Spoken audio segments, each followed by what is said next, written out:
Hello friends, good morning. Welcome to one day exam target. आप सभी का स्वागत है आपके अपने चैनल वनडे एग्जाम टारगेट पर। यहाँ पर हम लोग देखेंगे करंट अफेयर के इंपॉर्टेंट क्वेश्चन। तो चलिए बना के देरी के क्लास को स्टार्ट करते हैं और आप लोग टाइम टेबल नोट कर लीजिए। टाइम टेबल में सुबह देखिए, सुबह आपकी 10 बजे आपकी करंट की क्लास होगी, शाम के 7 बजे होगी, रात के 10 बजे। ये 3 क्लासेज आपकी कंटिन्यू वनडे एग्जाम टारगेट पर चल रही हैं। और साथ ही साथ में आपको बताते चलते हैं, आप लोग टेलीग्राम से जुड़ जाइए जिसका नाम है one day exam target by Munmun. Telegram के एप्लीकेशन पर सर्च करेंगे तब आपको ये सर्च बार पर ये चैनल मिलेगा, ऑफिशियल चैनल। और साथ ही साथ में लिंक हम आपको डिस्क्रिप्शन बॉक्स में प्रोवाइड करा देंगे, ठीक है। और आप लोग मुझसे मिल सकते हैं मुनमुन ब्लॉग्स पर आप मुझसे मिल सकते हैं, वहाँ पर मुझे देख सकते हैं। चलिए एक क्वेश्चन आप सभी की स्क्रीन पर यहाँ पर आपको बताते चलते हैं। और साथ ही साथ में जिन बच्चों ने अच्छे रिप्लाई की है उनके नाम आप लोग स्क्रीन पर देख सकते हैं। ये रहे उनके नाम। मुझे बड़ी खुशी होती है जब आप लोग डिटेल में रिप्लाई करते हैं और साथ ही साथ में आपकी ये मुझे पता चलता है ना आपके अंदर वो जानकारियाँ बढ़ रही हैं, तो अच्छा लगता है। क्वेश्चन है, भारतीय मूल के कितने नागरिकों को कनाडा का सर्वोच्च नागरिक सम्मान ऑर्डर ऑफ कनाडा से सम्मानित किया गया? भारतीय मूल के कितने नागरिकों को कनाडा का सर्वोच्च नागरिक सम्मान ऑर्डर ऑफ कनाडा से सम्मानित किया गया? इंपॉर्टेंट क्वेश्चन बनता है। यहाँ पर हमारा जवाब आता है 3 भारतीय मूल के नागरिकों को कनाडा का सर्वोच्च नागरिक सम्मान दिया गया। इसमें पहला नाम आता है नवजीत सिंह ढिल्लो। बॉब सिंह ढिल्लो के नाम से फेमस हैं, रियल एस्टेट के कारोबारी हैं। इनका दूसरे नंबर पे है डॉक्टर प्रदीप मर्चेंट, ये हैं बाल विशेषज्ञ। और तीसरे हैं डॉक्टर वैंकुटम अय्यर लक्ष्मणन, ये वैज्ञानिक हैं। ये देखिए, ये पेशे से कारोबारी है, बाल विशेषज्ञ, वैज्ञानिक। तो इन तीनों को कनाडा का सर्वोच्च नागरिक सम्मान ऑर्डर ऑफ कनाडा मिला है। और यहाँ पर बात करेंगे कुछ इंपॉर्टेंट फैक्ट्स की। तो कनाडा की राजधानी क्या है? कनाडा की राजधानी है ओटावा। कनाडा के प्रधानमंत्री कौन है? जस्टिन ट्रूडो हैं, ठीक है। और यहाँ पर कुछ इंपॉर्टेंट और फैक्ट हम देखते हुए चलेंगे। मॉन्ट्रियल प्रोटोकॉल, देखिए मॉन्ट्रियल प्रोटोकॉल 16 सितंबर 1987 को कहाँ पर संपन्न हुआ? कनाडा में संपन्न हुआ। और ये मॉन्ट्रियल प्रोटोकॉल ओजोन परत के संरक्षण से संबंधित है और CFC क्लोरोफ्लोरोकार्बन पर प्रतिबंध लगाया गया था। इस पूरे मतलब जो मॉन्ट्रियल प्रोटोकॉल हुआ तो वहाँ पर ओजोन परत का संरक्षण के बारे में बात की गई। ओजोन परत के संरक्षण से रिलेटेड ये प्रोटोकॉल था और इस पर CFC के उत्पादन पर यहाँ पर प्रतिबंध लगाया गया था। और यहीं पर एक इम्पॉर्टेंट क्वेश्चन आपके एग्जाम के लिए बनता है और खूब पूछा भी जाता है कि 16 सितंबर को मॉन्ट्रियल प्रोटोकॉल हुआ था, 16 सितंबर 1987 को, इसी डेट को विश्व ओजोन संरक्षण दिवस के रूप में मनाया जाता है। और आपके एग्जाम में यहाँ से क्वेश्चन खूब पूछा जाता है। आगे बढ़ेंगे, हमारा अगला पॉइंट है यहाँ पर भारतीय मूल की अनीता आनंद, इनको कनाडा की नई रक्षा मंत्री नियुक्त किया गया है। ये कनाडा की नई रक्षा मंत्री बनी है जो कि भारतीय मूल की हैं, अनीता आनंद। यहाँ पर एक इम्पॉर्टेंट क्वेश्चन ये बनता है, अथाबस्का ये लेक है, अथाबस्का झील लेक ये कहाँ पर है? कनाडा में है। ये क्यों हमने यहाँ पर आपको बताया? ये यूरेनियम खनन के लिए प्रसिद्ध है, यूरेनियम का भंडार यहाँ पर पाया जाता है। Uranium and gold mining hub है अथाबस्का की जो झील है, जो लेक है कनाडा की। मतलब उसका दृश्य भी इतना बढ़िया है कि अगर आपको लगता है कि कहीं पर स्वर्ग है ना, तो कुछ ऐसी फीलिंग आती है कि ये बहुत अच्छा सा व्यू है। कुछ यहाँ पर आप एक सीन देख सकते हैं यहाँ पर इस वीडियो में। अभी यहाँ पर देखिए आप। अगला यहाँ पर पॉइंट है, गेहूं की सबसे बड़ी जो मंडी है वो कहाँ पर है? कनाडा के विनिपेग में है। गेहूं की सबसे बड़ी मंडी विनिपेग जो कि है कनाडा में। और यहाँ पर अगला हमारा पॉइंट है इग्लू। एस्किमो जनजाति के घर होते हैं बर्फ के। इग्लू जो होते हैं एस्किमो जनजाति के बर्फ के घर होते हैं जो कि टुंड्रा प्रदेश में है, उत्तरी कनाडा, ग्रीनलैंड, ठीक है। अगला यहाँ पर हमारा पॉइंट है, अब देखिए कुछ और देश के सर्वोच्च नागरिक सम्मान की अगर हम बात करते हैं तो भूटान का सर्वोच्च नागरिक सम्मान क्या है? ये है नगादग पेलगी खोरलो। ये है नगादग पेलगी खोरलो। ये मोदी को दिया है, PM मोदी को मिला है। भूटान का सर्वोच्च नागरिक सम्मान PM मोदी को दिए हैं यहाँ के प्रधानमंत्री। और ये जो पुरस्कार है पाने वाले पहले विदेशी बने हैं प्रधानमंत्री नरेंद्र मोदी जी। भूटान का सर्वोच्च नागरिक सम्मान है नागादग पेलगी खुरलू और इससे सम्मानित किए जा चुके हैं प्रधानमंत्री नरेंद्र मोदी जी। और इसका ये जो सम्मान है भूटान के प्रधानमंत्री ने इन्हें दिया है और ये पुरस्कार पाने वाले पहले विदेशी बने। भूटान का सर्वोच्च नागरिक सम्मान पाने वाले ये पहले विदेशी बने हैं पीएम मोदी। और आपको बताते चलते हैं लैंड ऑफ थंडरवाल ये कहाँ पर है? ये भूटान में है। नेक्स्ट क्वेश्चन पर पढ़ेंगे। अगला क्वेश्चन अब यहीं पर हम देख लेते हैं ऑर्डर ऑफ जायद ये कहाँ का सर्वोच्च सम्मान है? ऑर्डर ऑफ जायद ये यूएई का सर्वोच्च सम्मान है ये। और अब यहाँ पर हमारा अगला क्वेश्चन स्टार्ट होता है नया। रेलवे बोर्ड के नए सीईओ कौन बनाए गए हैं? रेलवे बोर्ड के नए सीईओ कौन नियुक्त किए गए हैं? उत्तर आपका सही होता है विनय कुमार त्रिपाठी। किसे नियुक्त किया गया है? विनय कुमार त्रिपाठी को नियुक्त किया गया है और ये सुनीत शर्मा का स्थान लेंगे। किसका स्थान इन्होंने लिया है? तो ये सुनीत शर्मा के स्थान इन्होंने लिया है। और यहाँ पर अब बात करेंगे रेलवे बोर्ड के पहले सीईओ। प्रेजेंट टाइम के सीईओ क्लियर हो गया। अब बताना है रेलवे बोर्ड के पहले सीईओ कौन है? तो ये वीके यादव हैं। प्रेजेंट टाइम में रेल मंत्री कौन है? अश्विनी वैष्णन है। कौन है? अश्विनी वैष्णन है रेल मंत्री। अगला हमारा पॉइंट है सौर ऊर्जा से संचालित पहला रेलवे स्टेशन कहाँ का है? ये सौर ऊर्जा से संचालित होने वाला पहला रेलवे स्टेशन गुवाहाटी है। ध्यान दीजिएगा जितने भी पॉइंट हम आपको बता रहे हैं सभी एक से बढ़ के एक हैं। आप सभी से रिक्वेस्ट करेंगे आप सभी स्टूडेंट जितने भी देख रहे हैं वीडियो को लाइक और शेयर करना बिल्कुल भी ना भूलें। आपके देखिए आपके लाइक और शेयर से बिल्कुल भी आप लोग शेयर नहीं करते हैं। आप लोगों के शेयर से हमें एक मोटिवेशन मिलता है, एनर्जी मिलती है, कुछ अच्छा करने की एक ऊर्जा जागृत होती है। ठीक है, तो आप लोग लाइक और शेयर ज़रूर करते रहिए। करेक्ट। अब यहाँ पर आप आगे चलिए। पहली रेल कब चली थी? 1853 में। कहाँ से कहाँ के बीच में? मुंबई से ठाणे के बीच चली थी। और कितनी दूरी तय की इसने? 34 किलोमीटर। किसके शासनकाल में? लॉर्ड डलहौजी के शासनकाल में। रेल से रिलेटेड क्वेश्चन पूछा जाए और ये चीज़ें आपकी क्लियर ना हो ही नहीं सकता। लेकिन यहाँ पर एक इम्पॉर्टेंट पॉइंट ये है कि पहली रेल शुरू तो हुई लॉर्ड डलहौजी के शासनकाल में, लेकिन रेलवे लाइन का सर्वाधिक विस्तार किसके शासनकाल में हुआ? लॉर्ड कर्जन के शासनकाल में। ठीक है। अब यहाँ पर अगला हमारा क्वेश्चन बनता है वर्तमान में कुल रेलवे जोन कितने हैं? वर्तमान में कुल रेलवे जोन कितने हैं आपको बताना है। वर्तमान में भारत में कुल कितने रेलवे जोन है? 18 आपका उत्तर सही होता है। इसमें नवीनतम कौन सा है? नवीनतम है विशाखापत्तनम है। इसमें नवीनतम विशाखापत्तनम है। अगले पॉइंट पर हम बढ़ेंगे। भारत का पहला पूर्ण विद्युतीकृत रेलवे स्टेशन यहाँ पर देखना है। भारत का पहला पूर्ण विद्युतीकृत रेलवे जोन कौन सा है? ये जबलपुर पश्चिम मध्य रेलवे है। ध्यान दीजिएगा भारत का पहला पूर्ण विद्युतीकृत रेलवे जोन आपसे पूछा जा रहा है तो उत्तर आपका ये सही होगा। आगे बढ़ेंगे। दुनिया की सबसे फास्ट मैगलेव ट्रेन ये चीन की है। 60 किलोमीटर प्रति आवर की स्पीड से चलती है। 600 किलोमीटर प्रति घंटा ये चीन की है दुनिया की सबसे फास्ट मैगलेव ट्रेन। आगे बढ़ेंगे। रेल बजट को, यहाँ पर इंपॉर्टेंट पॉइंट ये है, रेल बजट को आम बजट से अलग कब किया गया? रेल बजट को आम बजट से एक वर्ष समिति इससे संबंधित है। रेल बजट को आम बजट से अलग करने में और ये 1924 से अलग किया गया। अच्छा, रेल बजट को आम बजट में विलय ये देखिए विवेक देवरा समिति के आधार पर किया गया। कब? 2017। तो देखिए आम बजट से अलग में एक वर्ष समिति है और साथ ही साथ में आम बजट में विलय से रिलेटेड विवेक देवराय समिति है। आगे देख लेते हैं। हमारा अगला प्रश्न यहाँ पर स्टार्ट हो जाता है।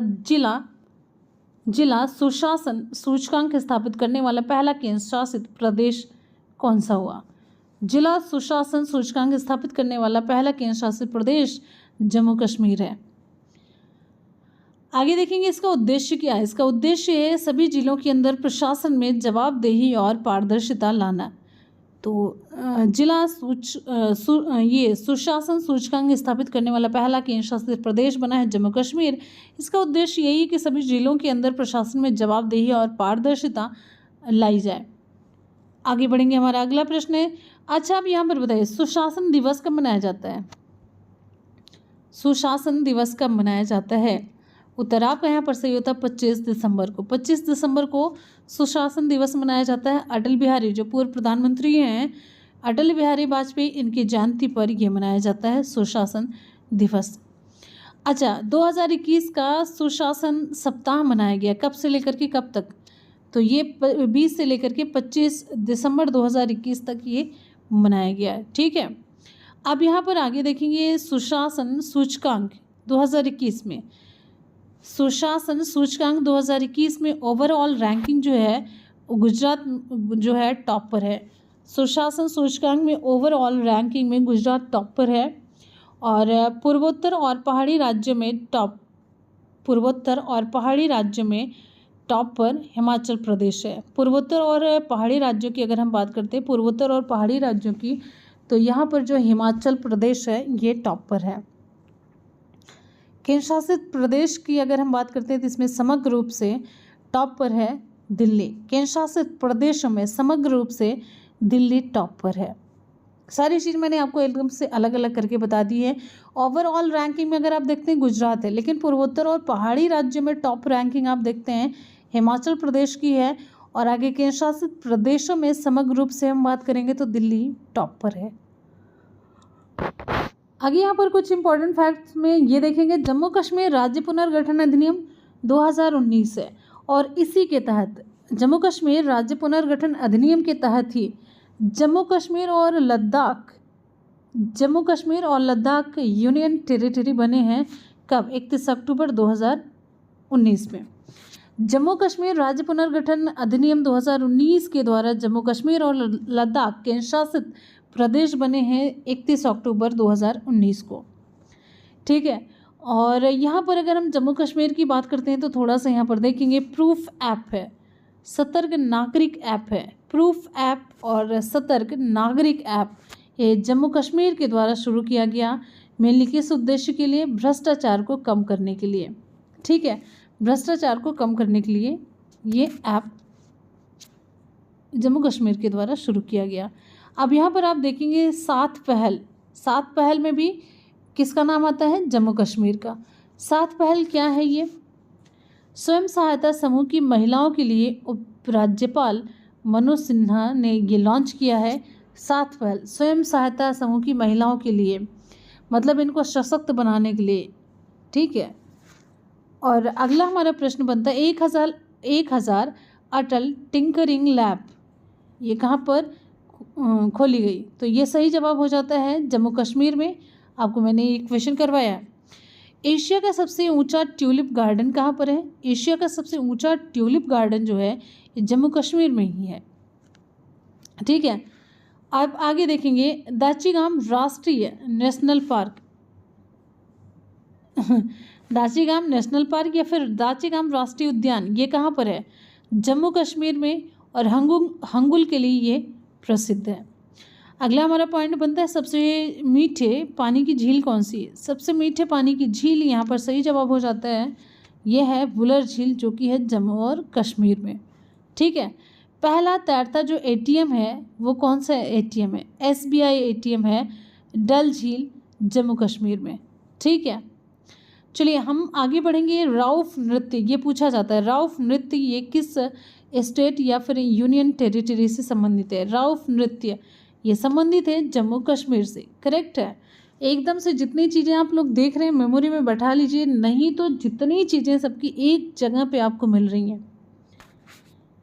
तो आपको बताते चलते हैं, अभी हाल ही में देखो चिल्लाई या फिर चिल्लाई कला ये जम्मू में 40 दिनों तक पड़ने वाली कड़ाके की ठंड को कहा गया। ठीक है, आगे बढ़ते हैं। हमारा अगला प्रश्न है, अब यहाँ पर अगला ही पॉइंट हमारा ये है जम्मू कश्मीर से रिलेटेड। बनिहाल है पीर पंजाल दर्रा ये जम्मू कश्मीर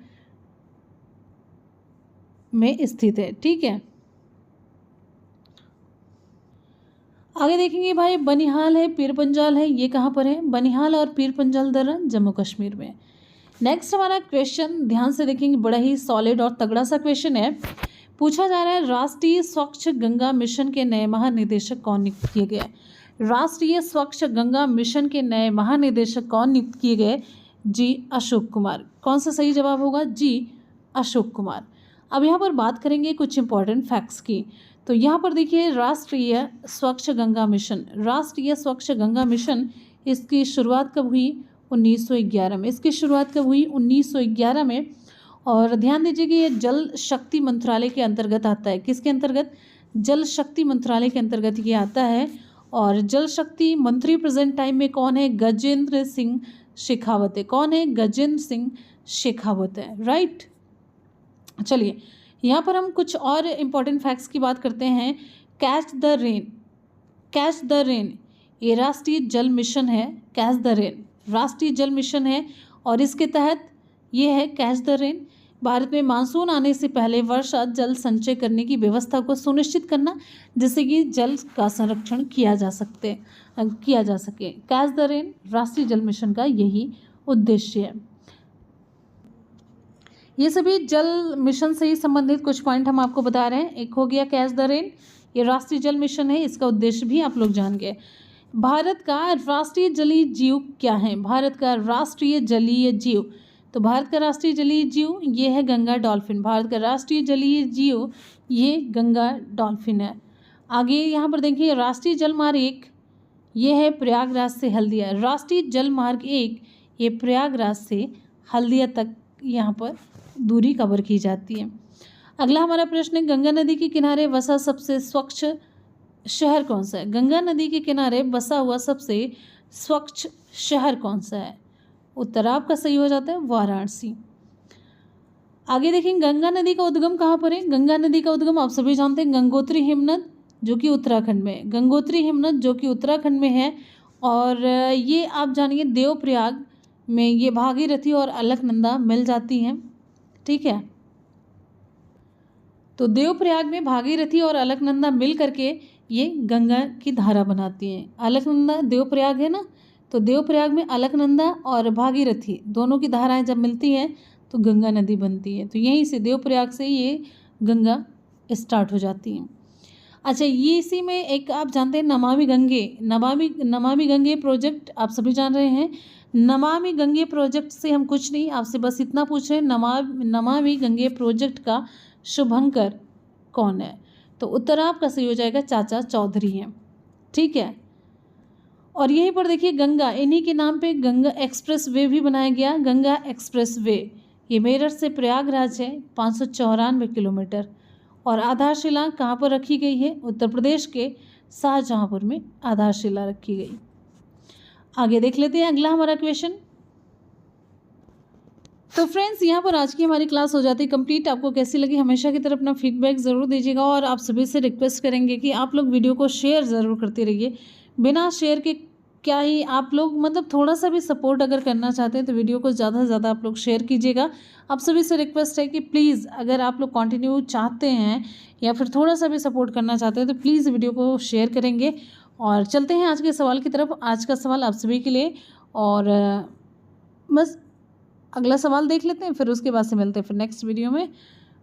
और आपको टाइम टेबल भी मैंने बता ही दिया है। तो टाइम टेबल सुबह के आपका है 10 बजे, दोपहर के 10 बजे है, फिर दोपहर की भी क्लास हम अपलोड करते हैं और रात के 10 बजे, ठीक है।